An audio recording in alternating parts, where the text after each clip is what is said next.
Hey, what's up guys, Donovan here, and as you can see I have the RT in the back, and today I wanted to talk about an issue I had with a rookie mistake I made when I got my JBA shorty headers installed. So I'm going to show you around the car real quick and I'll tell you what happened. So I apologize for my garage being so messy, that's just what it is.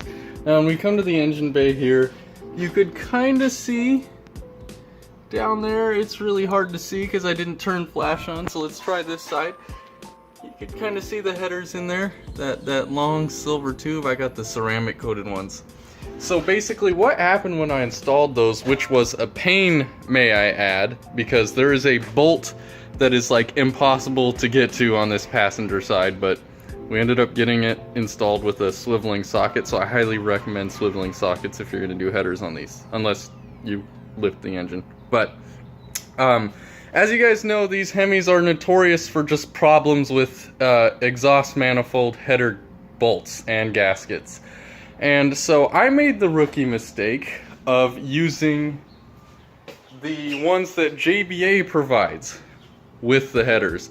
As you can see right here, if the camera would focus on it, there is a big old thing of just buildup from a leak. Now these things are super duper flimsy. As you can see, they're just one layer things. This camera doesn't want to focus. They're just basically just one layer, super flimsy. I just broke it right now because it's so flimsy.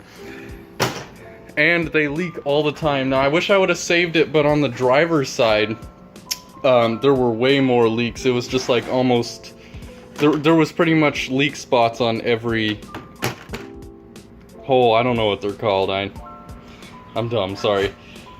So basically what I ended up doing was getting rid of these stock, or not stock, the ones that JBA provided, and getting the Mopar OEM ones. And the good thing about the Mopar OEM gaskets is that they come in 3 layers. So there's like that same gasket material in the middle surrounded by 2 thin sheets of metal. So basically what happens is when you tighten it, it basically cushions and clamps it together.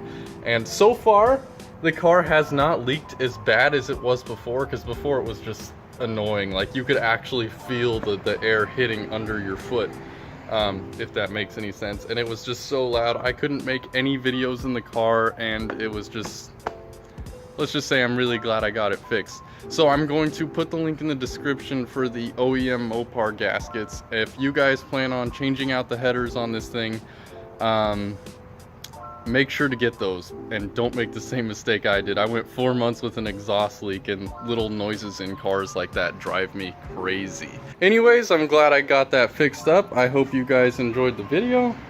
If you'd like to see more of the car in the future, if you'd like to see what an 18-year-old does with an RT once in a while, remember to click that subscribe button, click that like button, and I'll see you guys next time. Peace out.